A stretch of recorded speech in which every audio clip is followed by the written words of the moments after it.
Astúcias de um marido, de Machado de Assis, voz Iba Mendes. Capítulo 1. Não me admira, dizia um poeta antigo, que um homem case uma vez. Admira-me que, depois de viúvo, torne a casar. Valentim Barbosa achava-se ainda no primeiro caso e já compartia a admiração do poeta pelos que se casavam duas vezes. Não é que a mulher dele fosse um dragão ou uma fúria, uma mulher como a de Sócrates. Ao contrário, Clarinha era meiga, dócil e submissa, como uma rola. Nunca abrira os lábios para exprobrar ao marido uma expressão ou um gesto. Mas que faria então a desgraça de Valentim? É o que eu vou dizer aos que tiverem a paciência de ler essa história até o fim. Valentim fora apresentado em casa de Clarinha pelo correspondente de seu pai no Rio de Janeiro. Era um rapaz de 28 anos, formado em direito, mas suficientemente rico para não usar o título como meio de vida.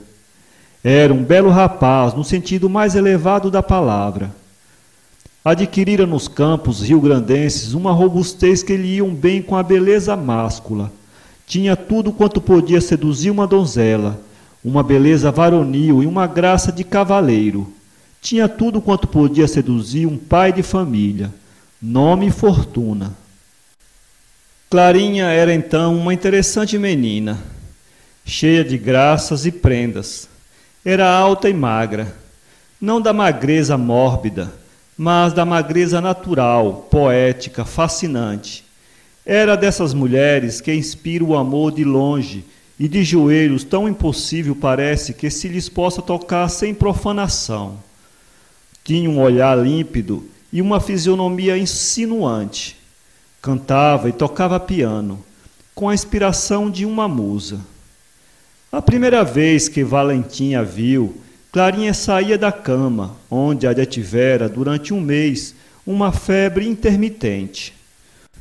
Um rosto pálido e uns olhos mórbidos deixaram logo o advogado sem saber de si, o que prova que não havia nele uma alma de lorpa.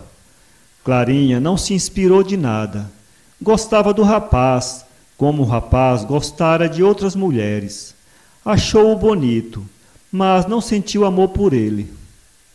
Valentim não teve tempo nem força para analisar a situação. Ficou abalado pela menina e decidiu-se a apresentar-lhe as suas homenagens. Não há ninguém que tome mais facilmente intimidade do que um namorado. Valentim, aos primeiros oferecimentos do pai de Clarinha, não hesitou. Volveu à casa da moça e tornou-se o mais assíduo frequentador.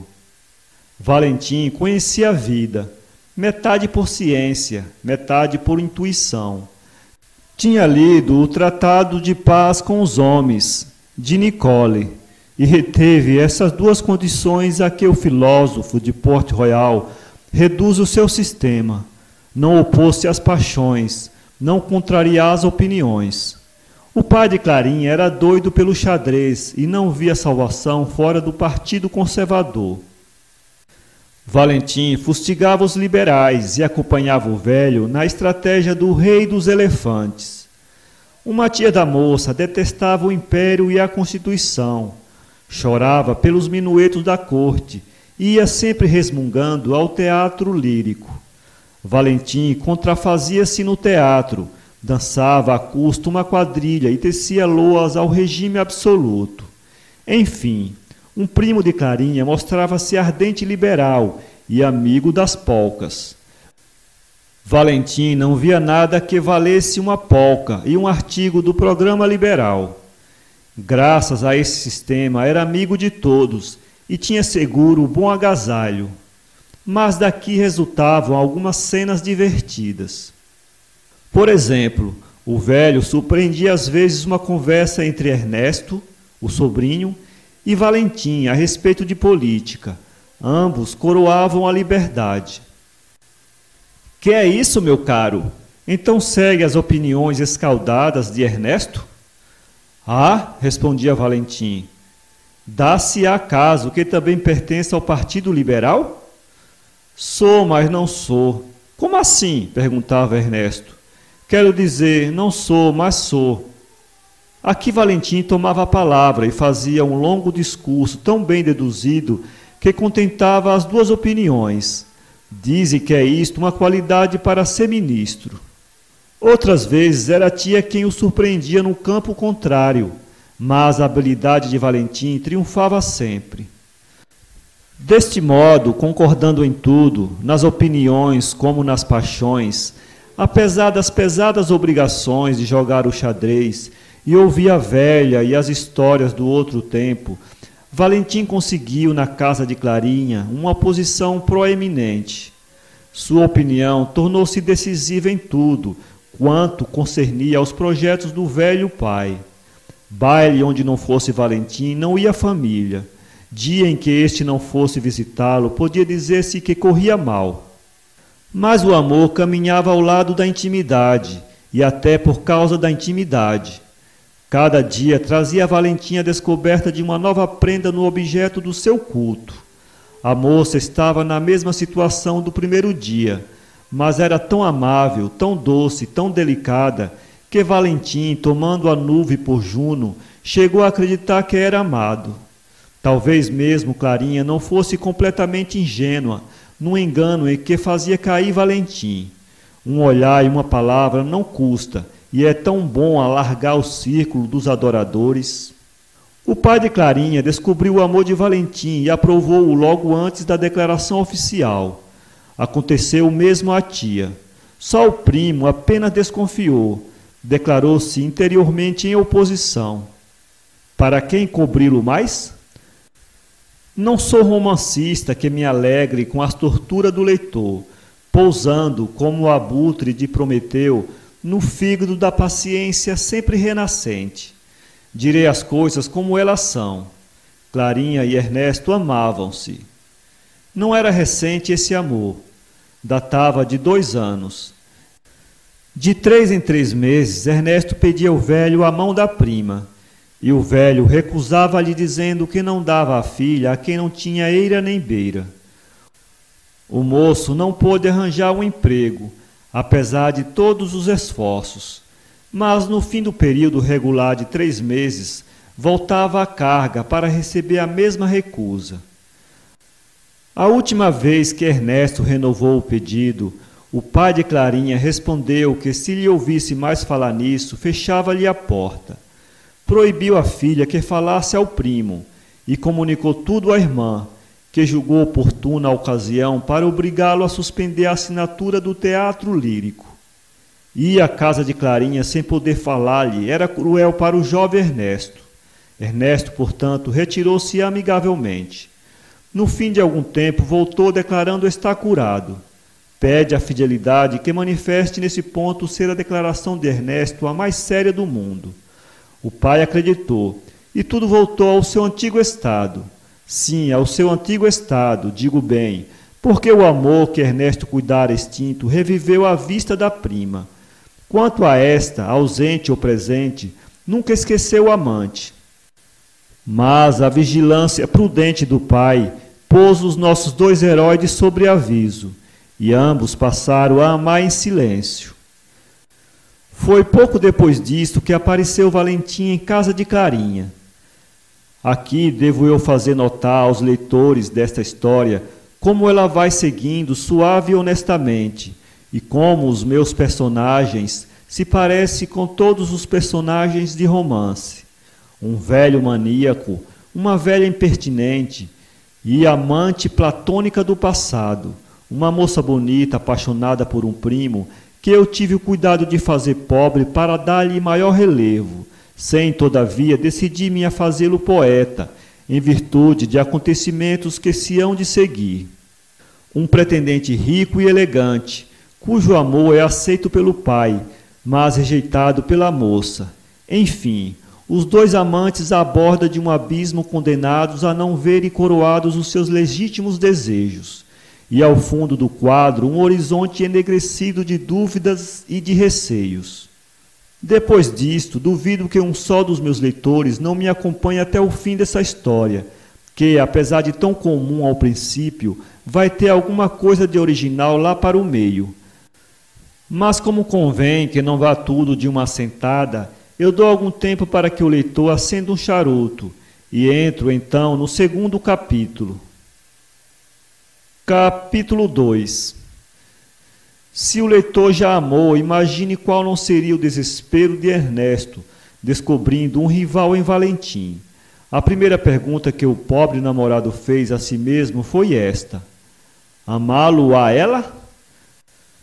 Para responder a esta pergunta, Ernesto preparou-se a averiguar o estado do coração da moça. Não o fez sem algum despeito. Um sentimento interior dizia-lhe que Valentim lhe era superior, e nesse caso suspeitava o pobre rapaz que o triunfo coubesse ao rival intruso. Neste estado fez as suas primeiras indagações. Ou fosse cálculo ou natural sentimento, Clarinha, às primeiras interrogações de Ernesto, mostrou que era insensível ao afeto de Valentim.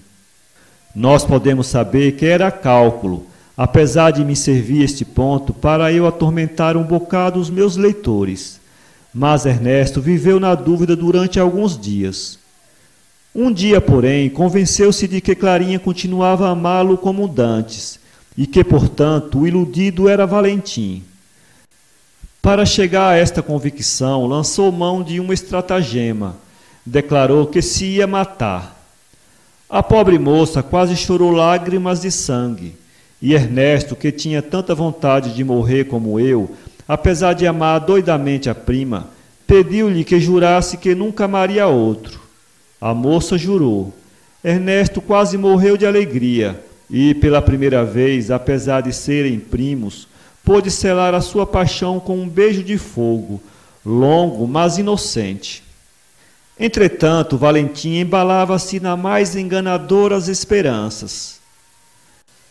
Cada gesto da moça, e ele os fazia por garridice, parecia-lhe a promessa mais decisiva.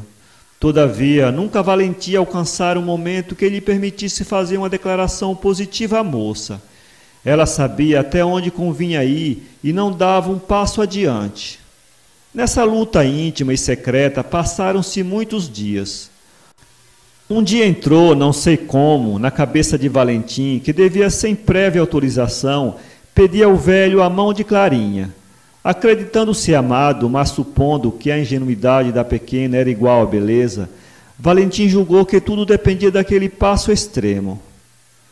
O velho, que aguardava aquilo mesmo, armado de um sorriso benévolo, como um caçador armado da espingarda à espera da onça, apenas Valentim fez-lhe o pedido da mão da filha, declarou que aceitava a honra que o moço lhe fazia, e prometeu-lhe, nadando em júbilo, que Clarinha aceitaria do mesmo modo. Consultada particularmente acerca do pedido de Valentim, Clarinha não hesitou um momento, recusou. Foi um escândalo doméstico. Interveio a tia, munida de 2 conselhos e 2 axiomas, para convencer a rapariga de que devia aceitar a mão do rapaz. O velho assumiu as proporções de semideus e atroava a casa. Finalmente, Ernesto, exasperado, prorrompeu em protestos enérgicos, sem poupar alguns adjetivos mais ou menos desairosos para a autoridade paternal. Do que resultou ser o rapaz expulso de casa pela segunda vez e ficar sentado de pedra e cal que Clarinha casaria com Valentim.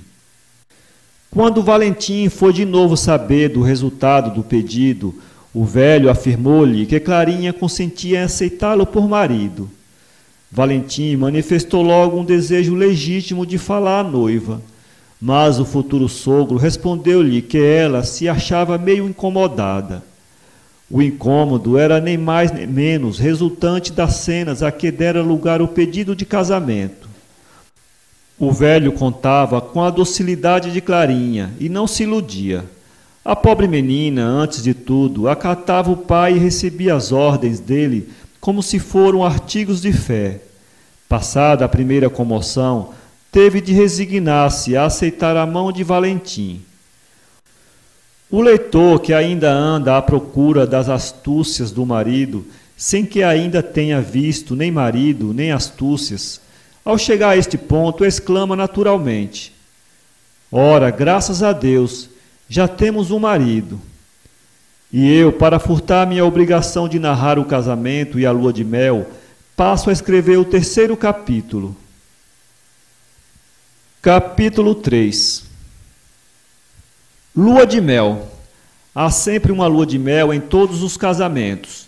Não a houve no casamento de Valentim. O pobre noivo viu na reserva de Clarinha um acanhamento natural do estado em que ia entrar.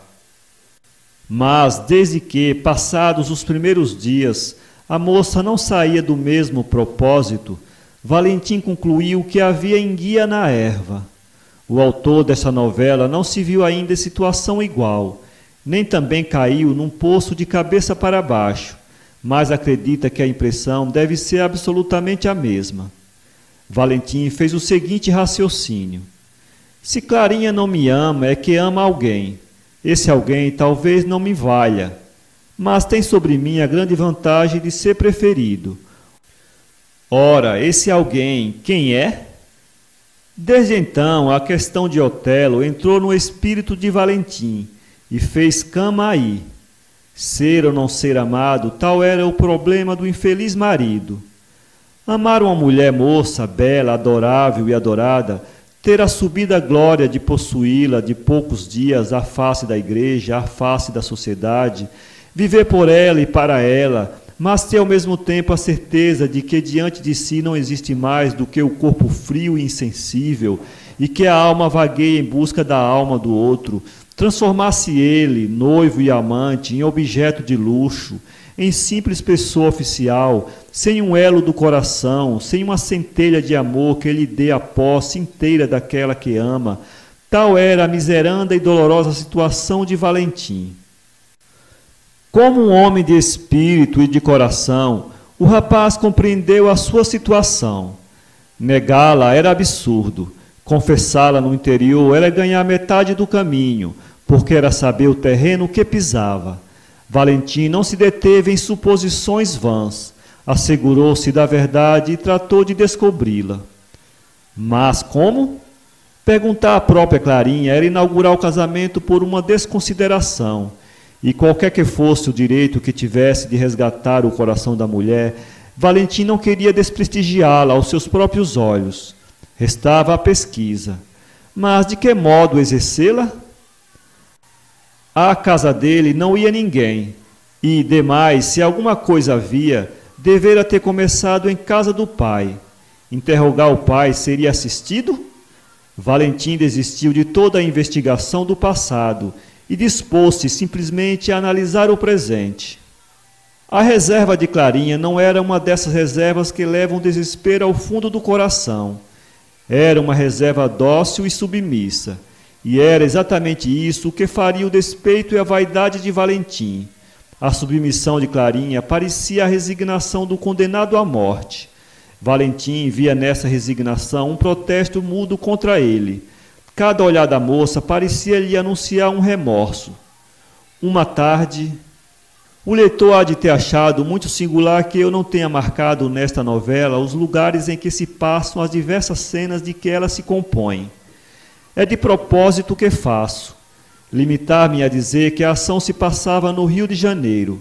Fica à vontade do leitor marcar as ruas e até as casas. Uma tarde, Valentim e Clarinha achavam-se no jardim. Se amassem igualmente, estariam àquela hora num verdadeiro céu.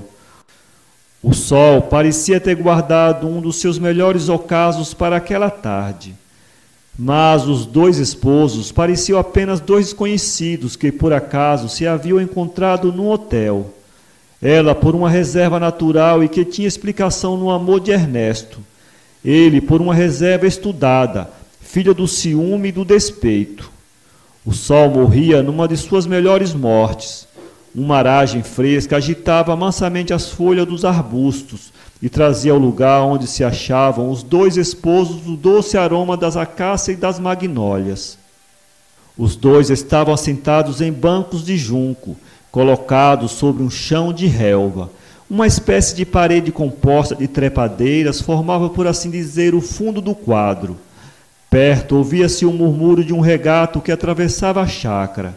Finalmente, duas rolas brincavam a 10 passos do chão. Como se vê, a cena pedia uma conversação adequada em que se falasse de amor, de esperanças, de ilusões, enfim, de tudo quanto pudesse varrer da memória a boa prosa da vida. Mas em que conversavam os dois? A descrição faz-nos perder as primeiras palavras do diálogo. Mal podemos pilhar uma interrogação de Valentim. Mas então, não és feliz? Perguntou ele. Sou, respondeu a moça. Como dizes isso? Parece que respondes a uma interrogação da morte. Um triste sorriso passou pelos lábios de Clarinha. Seguiu-se um breve silêncio, durante o qual Valentim considerava as botas e Clarinha analisava a barra do vestido. Pois olha, não me falta vontade, disse Valentim. Vontade de quê? De fazer-te feliz. Ah! Nem foi para outra coisa que eu te fui buscar à casa de teu pai. Amo-te muito, mas se eu soubera que tu não correspondias com o mesmo amor, desistiria do meu intento, porque para mim é um duplo remorso ver o objeto de meu amor triste e desconsolado. Parece-te isso. E não é? Não é. Clarinha procurou dar a esta última resposta uma expressão da maior ternura, mas se ela tivesse pedido um copo d'água, teria empregado a mesmíssima expressão. Valentim respondeu com um suspiro. Não sei como queres que eu te diga as coisas. Não quero nada. Desde que eu te impusesse um modo de falar, pode ser que eu me arrufasse menos, mas não era diversa a minha situação. Clarinha levantou-se. Anda a passear. Valentim obedeceu, mas obedeceu maquinalmente. Então, ainda estás triste? Ah, se tu me amasses, Clarinha, respondeu Valentim. Pois não te amo? Valentim olhou para ela e murmurou. Não. Valentim deu o braço a Clarinha e foram passear pelo jardim, dos mais bem arrumados e plantados da capital. A enxada, a tesoura e a simetria ajudavam ali o nascimento das rosas. A tarde caía, o céu tomava essa cor de chumbo que inspira tanta melancolia e convida a alma e o corpo ao repouso. Valentim parecia não ver nada disso. Estava diante do seu tremendo infortúnio. Clarinha, por seu lado, procurava distrair o marido, substituindo por algumas palavras de terno interesse o amor que ele não tinha. Valentim respondia por monossílabos ao princípio. Depois a conversa foi se empenhando e ao cabo de meia hora já Valentim mostrava-se menos sombrio. Clarinha procurava por esse modo acalmar o espírito do marido, quando ele insistia na conversação que ouvimos há pouco. Uma coruja que acaba de cantar agora à janela traz-me à memória que eu devia apresentar em cena neste momento a tia de Clarinha. Entra, portanto, a tia de Clarinha. Vem acompanhada de um moleque vestido de pajem. A moça vai lançar-lhe aos braços, e Valentim caminha-se para ela com passo regular, para dar tempo às efusões de amizade. Mas aquele mesmo espetáculo da afeição que ligava a tia à sobrinha, a espontaneidade com que esta correra a receber aquela, mais o entristecia, comparando o que Clarinha era há pouco e o que era agora. Fim dos primeiros cumprimentos, entraram todos em casa. A boa velha vinha passar 8 dias com a sobrinha. Valentim fez um gesto de desgosto, mas a moça manifestou uma grande alegria com a visita da tia. Valentim retirou-se para o seu gabinete e deixou as duas plena liberdade. À mesa do chá falou-se de muita coisa. Clarinha indagava de tudo quanto era da casa do pai. Este devia vir no dia seguinte jantar com o genro. Valentim pouco falou. Mas lá para o meio do chá, Clarinha voltou-se para a tia e perguntou com certa timidez o que era feito de Ernesto. A moça procurou dar à pergunta o tom mais inocente do mundo, mas tão mal o fez que despertou a atenção do marido. Ah, respondeu a tia, está bom, isto é, está doente. Ah, de quê? Perguntou a moça, empalidecendo. De umas febres. Clarinha calou-se, pálida como a morte. Valentim tinha os olhos fixos nela. Um sorriso, meio de satisfação, meio de ódio, pairava ali nos lábios. Enfim, o marido descobrira o segredo da reserva da mulher. Seguiu-se um longo silêncio da parte de ambos, só interrompido pelo palavreado da tia, que afinal, depois de fazer algumas perguntas aos dois sem obter resposta, decidiu-se a reclamar contra aquele silêncio. Estamos ouvindo, minha tia, disse Valentim. E tão significativas foram aquelas palavras que Clarinha olhou para ele assustada. Estamos ouvindo, repetiu Valentim. Ah, pois bem, como ia dizendo, a conversa continuou até o fim do chá. Às 11 horas, todos se recolheram aos seus aposentos. É a melhor ocasião para terminar o terceiro capítulo e deixar que o leitor acenda um novo charuto. Capítulo 4. A tia de Clarinha não se demorou 8 dias em casa da sobrinha. Demorou-se 15 dias. A boa velha estava encantada com o agasalho que encontrara aí. Durante esse tempo não houve incidente algum que interesse a nossa história. O primeiro susto de Clarinha, causado pelas palavras do marido, desvaneceu-se à vista do procedimento posterior dele, que pareceu nada haver descoberto. Com efeito, Valentim, como um homem atilado que era, entendeu que lhe não cumpria provocar uma declaração da parte de Clarinha. Julgou melhor estudar a situação e esperar os acontecimentos. Demais, ele nada tinha de positivo a alegar. Temia enganar-se e não se perdoaria nunca se fizesse a injúria de atribuir à sua mulher um delito que não existia. Deste modo, nunca fez alusão alguma nem mudou o procedimento. Era o mesmo homem que no primeiro dia. Valentim pensava ainda que a afeição que ele supunha existir em Clarinha pelo primo talvez não passasse de uma ligeira afeição da infância, própria a desaparecer diante da ideia do dever. É verdade que isto anulava um pouco a sua própria pessoa, mas Valentim, para que não ficasse só ao tempo e aos bons instintos da moça a mudança do estado das coisas, cuidou de ajudar a um e aos outros, deitando na balança a sua própria influência. Seu cálculo foi este.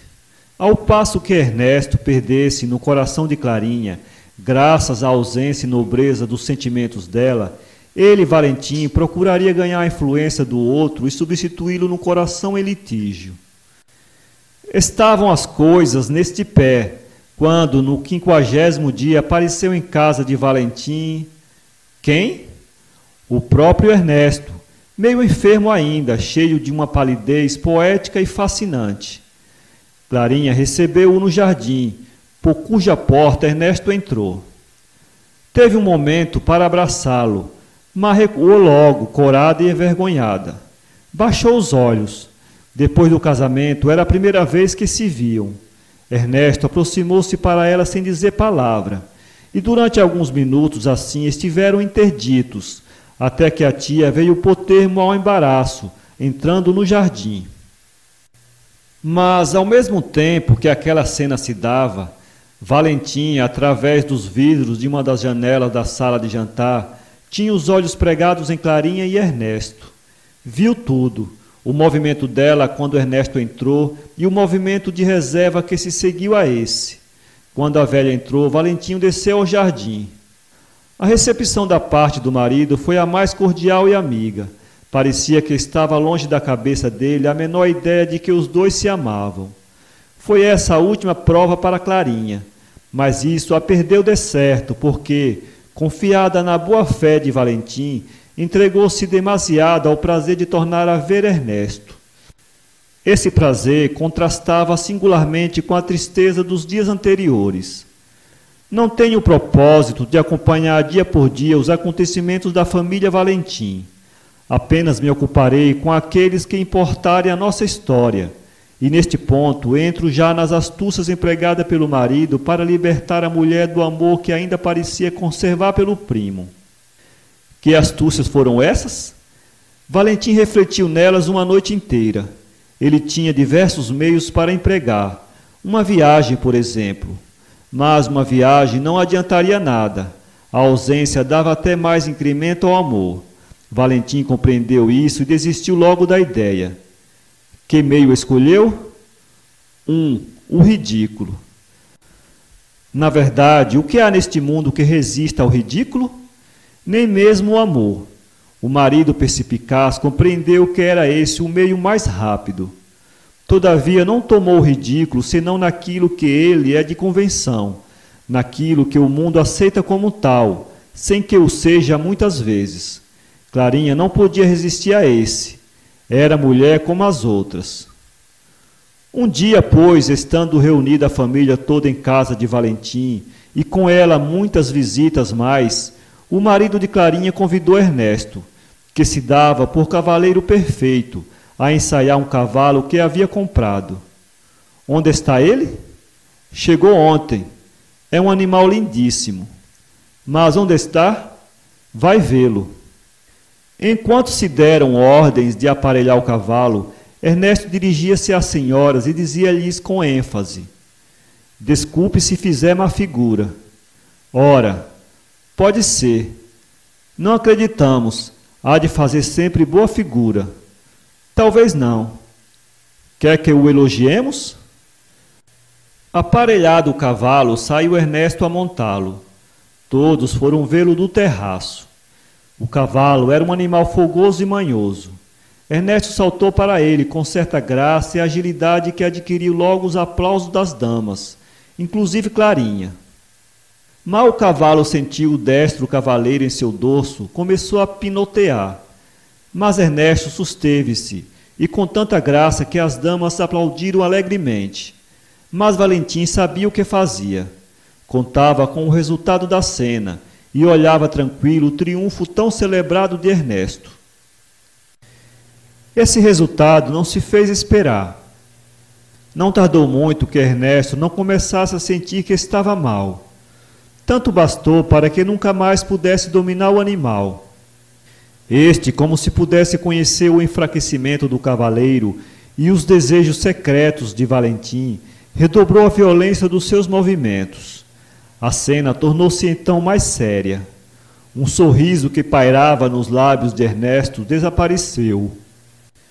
O moço foi tomando uma posição grotesca, quando só tinha presente a ideia de cair, e não a ideia de que estava diante de mulheres, entre as quais estava Clarinha. Por mal dos pecados, se havia de cair como Hipólito, calado e nobre, começou a soltar uns gritos entrecortados. As damas assustaram-se, entre elas Clarinha, que mal podia dissimular o terror de que se achava possuída. Mas quando o cavalo, com um movimento mais violento, deitou o cavaleiro na relva e que, depois de cair prosaicamente estendido, levantou-se sacudindo o paletó, houve uma grande gargalhada geral. Então Valentim, para tornar a situação de Ernesto mais ridícula ainda, mandou chegar o cavalo e montou. Aprende, olha, Ernesto. E com efeito, Valentim, airoso e tranquilo, sopeava os movimentos do animal e cumprimentava as senhoras. Foi uma tríplice bateria de aplausos. Nesse dia, um foi o objeto das palmas de todos, como o outro for objeto da pateada geral. O próprio Ernesto, que ao princípio quis meter o caso à bulha, não pôde fugir depois à humilhação da sua derrota. Essa humilhação foi completa quando Clarinha, mais compadecida que despeitada com a situação dele, procurou consolá-lo da figura que fizera. Ele viu nas consolações de Clarinha uma confirmação à sua derrota. E não está bem o amante que inspira mais compaixão que amor. Ernesto reconheceu por instinto esse desastroso inconveniente, mas como remediá-lo? Curvou a cabeça e protestou não cair noutra. E deste modo terminou a sua primeira humilhação, como termina o nosso 4º capítulo. Capítulo 5. Fazia anos o pai de Clarinha. A casa estava cheia de amigos e parentes. Havia uma festa de família com os parentes, e os amigos para celebrar aquele dia. Desde a cena do cavalo até os dias dos anos do velho, já Valentim tinha armado a Ernesto mais 2 laços do mesmo gênero, cujo resultado era sempre expor o pobre rapaz ao motejo dos outros. Todavia, Ernesto não atribuía nunca intenções malignas ao primo, que era o primeiro a compurgir-se dos infortúnios dele. O dia do aniversário do sogro era, para Valentim, um dia excelente. Mas que fazer? Que nova humilhação, que novo ridículo preparar o rapaz? Valentim, tão fértil de ordinário, não achava nada naquele dia. O dia passou-se nos folguedos próprios de uma festa aniversária como aquela. A casa era fora da cidade. Folgava-se melhor. À hora própria serviu-se um jantar esplêndido. O velho tomou a cabeceira da mesa entre a filha e a irmã. Seguiu-se Valentim e Ernesto, e o resto sem ordem de precedência. No meio da conversa animada que acompanhou o jantar desde o princípio, Valentim teve uma ideia e preparou-se para praticá-la à sobremesa. Entretanto, correram as saúdes, mais cordiais e mais entusiásticas. Notou-se, porém, que Ernesto, do meio do jantar em diante, ficara triste. Que seria? Todos perguntavam, ninguém sabia responder, nem mesmo ele, que teimava em recolher-se ao mais absoluto silêncio. Valentim levantou-se então para fazer a saúde de Ernesto e pronunciou algumas palavras de entusiasmo cujo efeito foi fulminante. Ernesto, durante alguns minutos, viu-se o objeto de aplausos que lhe valiam as pateadas da montaria. Uma coisa o perdeu, e nisto estava o segredo de Valentim. Ernesto quis responder ao espique de Valentim. A tristeza que se lhe notara antes era o resultado de uma desastrada mistura de 2 vinhos antipáticos. Forçado a responder por um capricho, tomou o copo e respondeu ao primo. Daí em diante era ele o iniciador de todas as saúdes. Quando ninguém faltava para ser objeto dos seus espiques, fez uma saúde ao cozinheiro, que foi extremamente aplaudida. Descreverei eu as cenas que se seguiram a esta? Foram entreter os leitores com algumas páginas repugnantes. Ernesto excedera-se no entusiasmo, e quando todos se levantavam da mesa e tomavam o vinho das outras salas, Ernesto desatou a chorar. Imagina o efeito desta cena grotesca.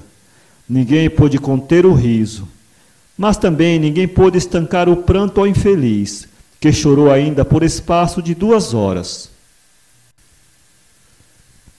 Capítulo 6. Uma noite havia reunião em casa de Valentim. Era puramente familiar.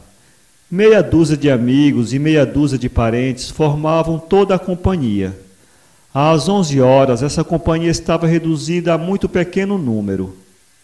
Armou-se, para usar da expressão familiar, armou-se uma mesa de jogo em que Valentim tomou parte. Ernesto, ao princípio, não quis. Estava amuado. Por quê? Parecia-lhe ver em clarinho uma frieza a que não estava acostumado.